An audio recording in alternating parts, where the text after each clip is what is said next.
Jel vas strah? Svaki dan. Treba vas biti strah.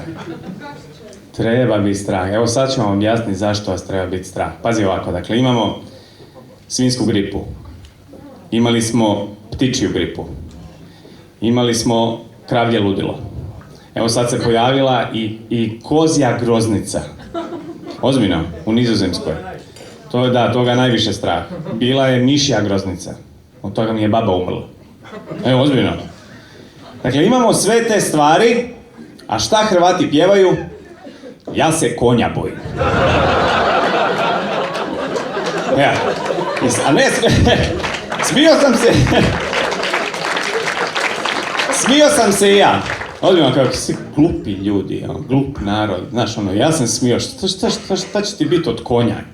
Znaš, sve dok prije nekih mjesec dana se nije čulo sa Sljemena. Ako treba, ja ću za Hrvatsku radit ko konj!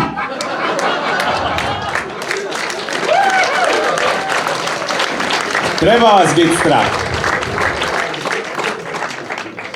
Ne, ozbiljno, znaš, nije narod glup. Barem ne svi. Ne. Milane, zašto tebe zovu konj? A otkad te tako zovu? Evo, mislim, strašno.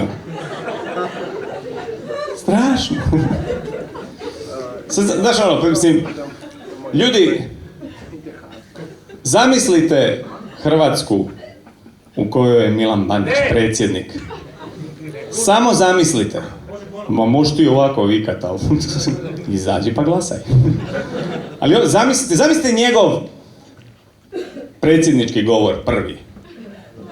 Krene, dame i gospodo, drugovi i drugarice, prošlost ime ga zove, znaš.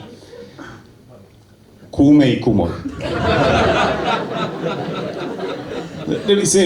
Ljudi, znaš, zamislite vi Hrvatsku u kojoj je Milan Bandić predsjednik. Jebeš ti zagrebački holding, šta će biti hrvatski holding? Obala, nema više Dalmacija. Bundekija. To je Lika, javni WC. Ulazi se na Malu Kapelu i na Sveti Rok i na tunelima ima gumb, piše push. Da. Slavonija, parking. Sve prva zona.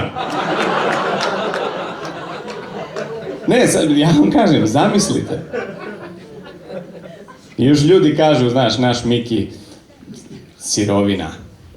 Nije, znaš, on je čovjek koji teži duhovnosti, znaš, kaže sirovina, kopa si nos. Ne, to je čovjek u duhovnom pokretu, znaš, on istražuje vlastito ja. Pa ne, ozbiljno, nije džabe crkva stala uz njega. Ozbiljno. I sad ljudi se pitaju kao zašto je crkva uz Bandića i svi misle kao, znaš, on je vjernik i to je odavno. Nije to odavno, to je od prije pola godine. Kad su bili oni lokalni izbori.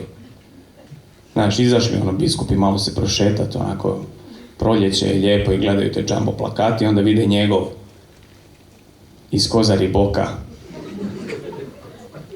Čovjek hoda po vodi.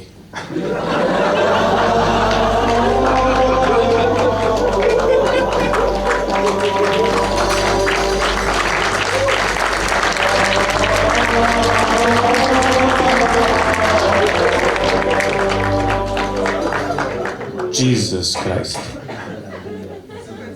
Ovog ćemo dobar sa šefom. Znaš, Miki dobro hoda po vodi, ali po zaleđenoj vodi, evo vidjeli ste prije neki dan.